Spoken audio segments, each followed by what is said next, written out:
Well, hello everybody, and thank you once again for checking in. We've looked at a lot of conventional cameras on this show, a lot of rangefinders, a lot of SLRs, a lot of digital mirrorless cameras, so today I thought it might be fun to have a look at some of the real unusual cameras that I've got in my collection.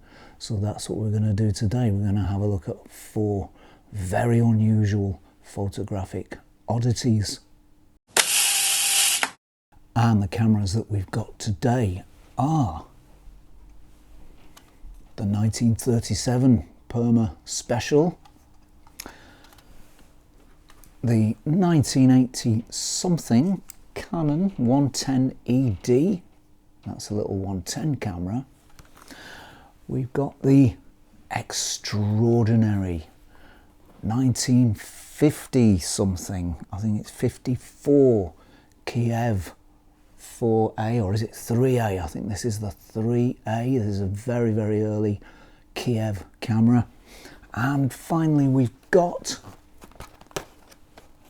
this extraordinary object, the Codeup Disc 3600. So buckle up and sit back and enjoy a bunch of photographic oddities.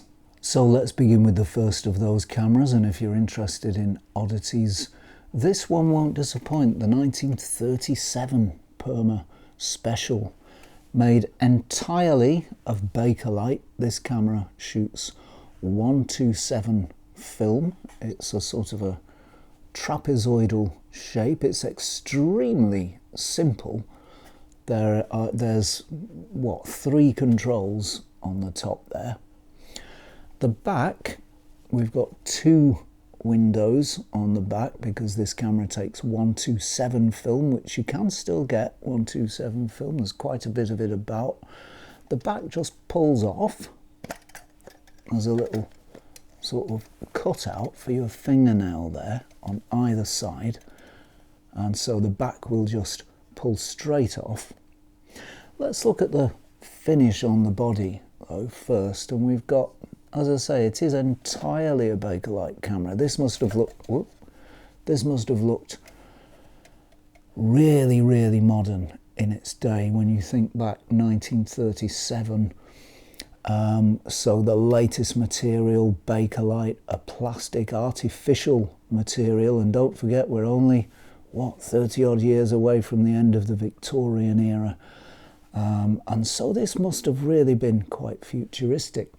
It's got this sort of lines finish. It's got just various, rather lots and lots of tiny parallel lines across its surface. I don't know if you can see that there. That gives it a sort of a brushed look. This one is not cleaned. I should have cleaned it really.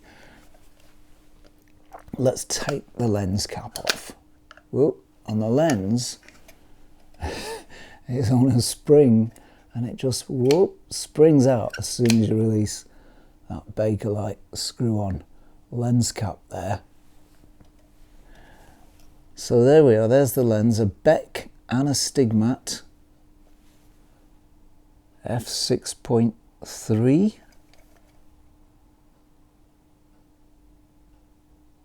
21, 31, 2.5, 3.5, that's the focal length in inches. 3.5 inches. Okay, so we're back in imperial days in the 30s. I don't know if you can see all that around the lens there. And then we've got this really sort of, what can I say, very 30s text font here on the top proclaiming its name, the Perma Special. Let's take the back off and have a look what goes on within. It's really not much. So you just push that off with your fingernails there. Whoop. There we are, and that comes off. So we've got green windows in there for the black and white film, so it won't fog the film that was used at the time. And there inside you can see that there really isn't much to this camera at all, and it's a very, very simple design. And it's a design that should really be lauded, actually, because it's so simple that it just works and works and works. It never needs adjustment, it never needs maintenance, and it's really kooky and odd in its method of operation. You'll notice that this camera has a square frame, right? So it doesn't matter if you shoot it horizontally or vertically, you will always get a square image, and that's the key to this camera. So if we cock the shutter by this control here, just move that around to there, and then of course we would wind the film. Right, so the shutter's cocked, so we'll now hold it in this horizontal position and fire it.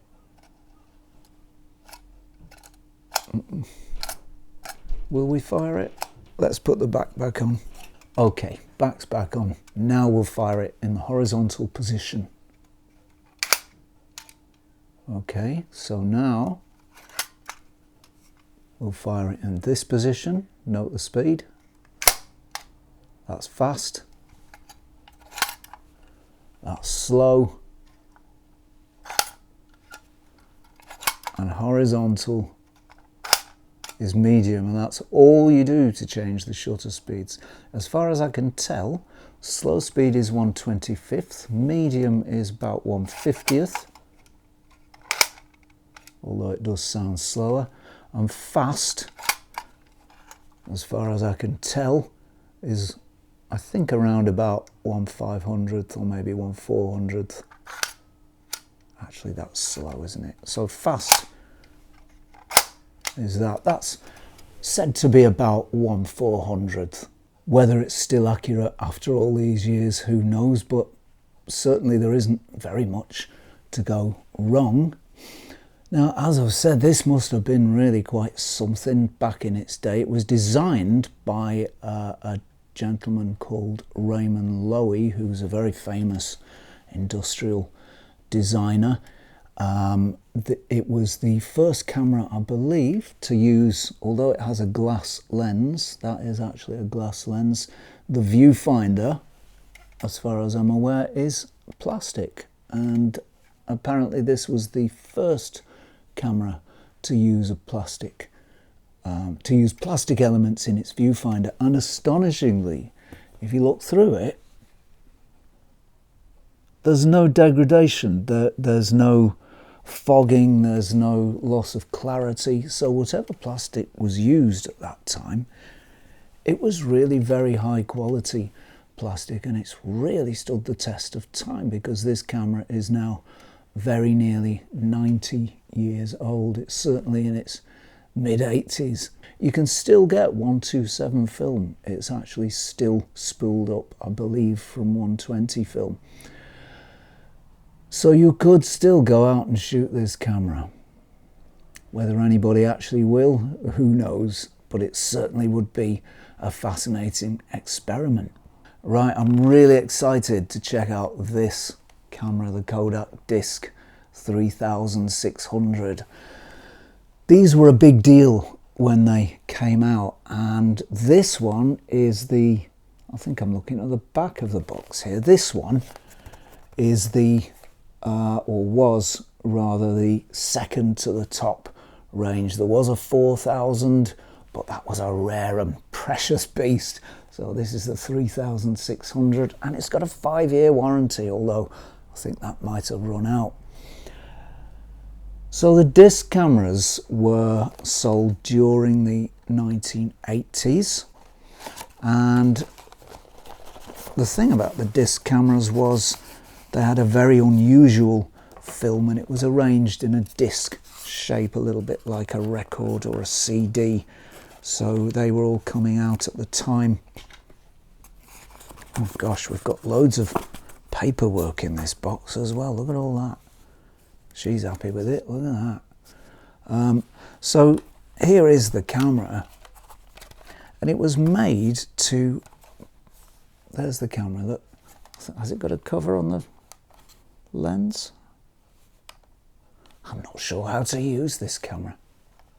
Oh, there we are, look, that's what you do. So So you fold down this part and there's the tiny little lens, and I'll tell you what lens it is. It tells you on the box what it is. It's an all glass lens. Well, that's pretty cool. 15mm f4 lens, so it's an f4. Right, if I open up the back, you'll see what I mean by disc. Is that the, oh gosh. Oh, there we are, I was right first time, look. See, I don't know my 80s tech very well, do I?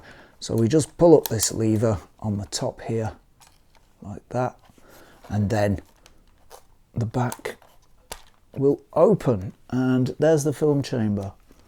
So what you did was put in a circular disc of film, and the shots, the actual film area was tiny. If you look at this lens opening here, the actual film area was tiny, so the images were really, really low res images, and you needed tremendously good light so that you didn't get, even on 100 ISO films, so that you didn't get grainy images that were very low resolution.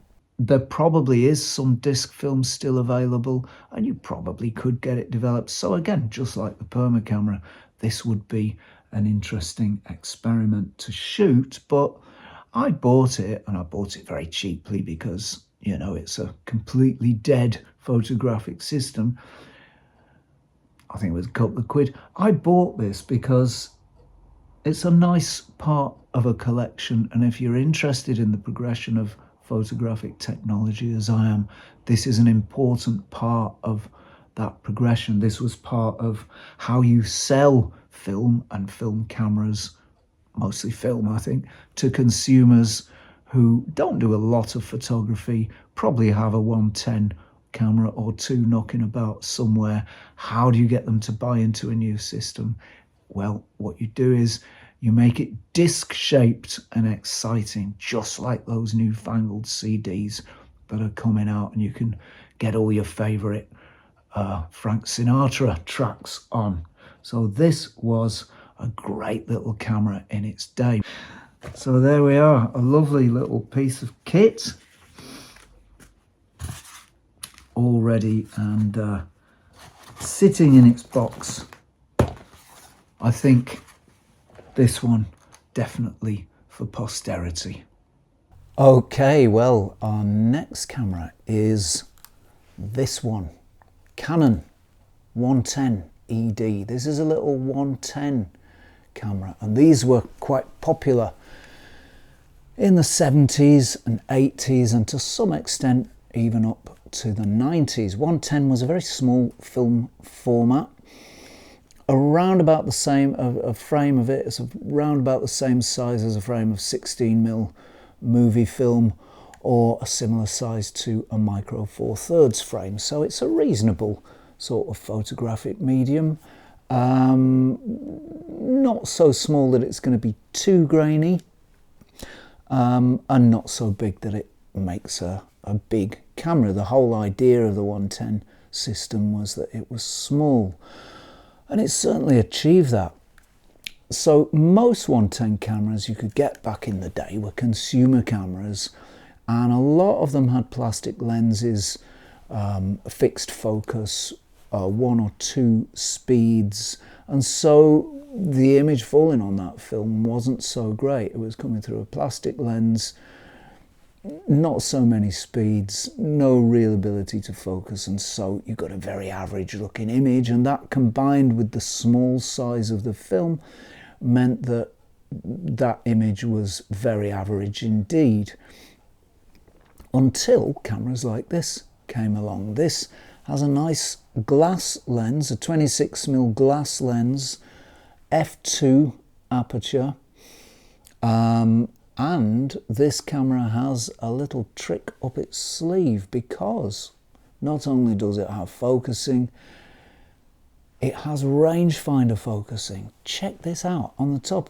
there is the focus scale, or the focus lever, and that actually works a little tiny rangefinder inside the viewfinder there, and if I look through it, I can actually see the split image changing just as it would on a Leica or a Fed or a Zorky or any other rangefinder camera that you might know. Seems to go down to about, this distance is about 2 feet, I would say. So that's a fairly nice close lens. It's a very strong rangefinder patch. You can see it very clearly and very distinctly. So it's a really good focusing aid. The focusing throw is really short. So it's really easy to control. The body is covered in metal, so it feels like a lovely quality bit of kit. We've got the we've got the exposure scale on the top here. The exposure scale is actually pretty simple because it's really just symbols. You know, we've got, what have we got? We've got flash, cloudy, flash, cloudy, and sunny there. Those are the symbols there.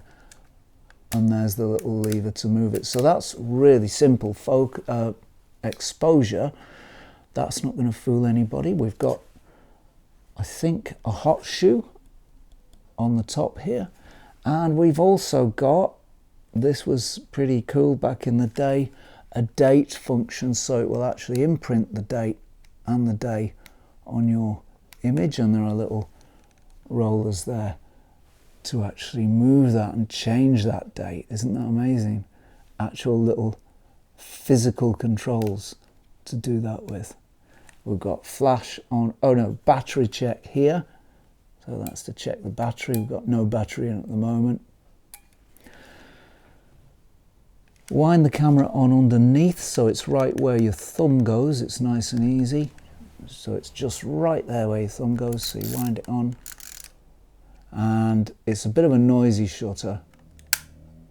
It does sound a bit cheap. It's not, it just sounds like that because of the plastic body and the resonance of the body. But it's actually a nice little leaf shutter in there. Very nice. Another nice camera for the collection. Right, the next camera is not so much of an oddity, it's more of a rarity, but it's such a rarity. And it's an unusual camera anyway, you don't see many of them around, that I thought I'd feature it today. This one, the Kiev III, I'm pretty sure this is the 3, correct me if I'm wrong. This is a 1955 camera. You can tell that by the serial number on the top. The first 2 letters of that serial number are 55, so that means it's a 1955 camera. And these early Kievs are really quite stunning in both their design and in their manufacture. I mean, just look at this thing. Have you ever seen a camera like this? It's a direct, exact copy of the Contax II, the 30s Contax II. These early cameras are stunning in their quality. Listen to this.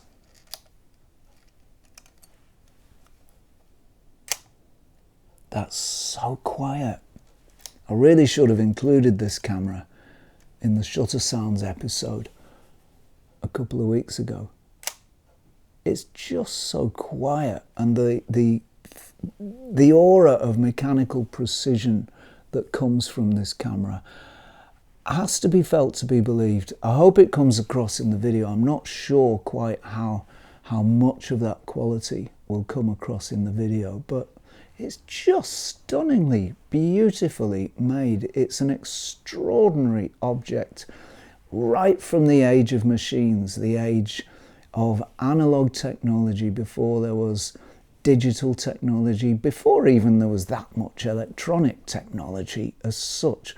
This is a camera straight from the age of machines, where everything was operated by springs, gears and levers. And it's beautiful for that.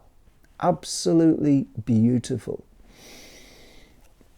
The lens is a Jupiter 8, well, a Jupiter 8M, because that was the designation given to the version of the Jupiter fitted to the Kiev cameras, and I'll explain why it's a little different shortly. Now you can see this is a lens from 74 actually. It's a later lens than should be on this camera, but you can see if I close that lens down, you should be able to see, can I catch it in the light? You should be able to see that there are more aperture blades there than in the standard Jupiter lens, and they're shaped to form a circular aspect as the lens closes down. That's one area in which the quality of Kiev cameras was different to that of the Zorki and Fed cameras. This lens has, I think you can see, slightly different coatings to those usually used on the Jupiter. It's a slightly purpley sort of hue, and those are the nicest coatings. The nicest Soviet coatings tend to be those with a little purpley orangey tinge, which this one has got. Although I must admit this is a later lens, it still demonstrates that lenses of different quality were being made for the Kiev cameras to reflect their slightly more upmarket status. These cameras were always that bit more expensive than the Zorkis and the Feds that you might more usually see. It's got a little foot underneath. That was something that disappeared from later cameras. That stops it falling over when you plonk it down on a surface. The camera won't fall because of that, and that's a very useful device. The body covering is fully intact on this one. There are no bumps or lumps that can sometimes happen from the corrosion underneath. It's a very tall camera because it's got this light meter, and I'll just open up the shade. See how nicely that opens. It's just beautifully made, the whole thing. And then inside we've got lots of a shutter made up of lots of laths, lots of little pieces. And you can see the two curtains there.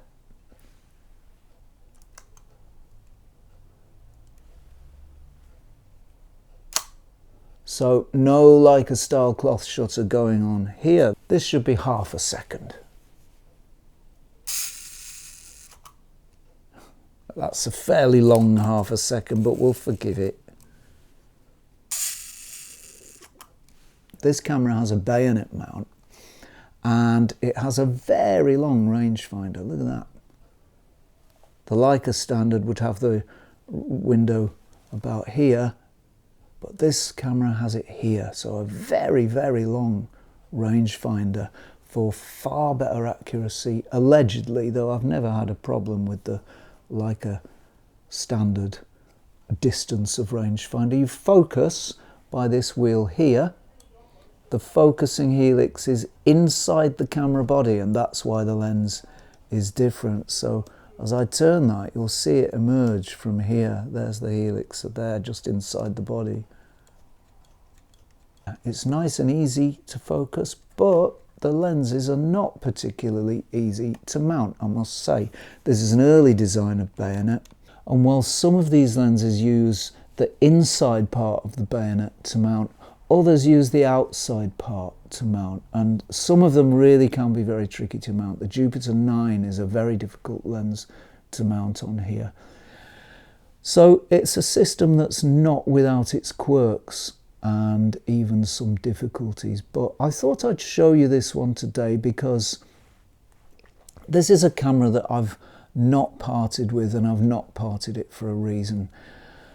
Not parted with it for a reason, and that's because it's so beautifully made, it's so rare, and it's just such a survivor from that very early, or not very early, but mechanical era of photography.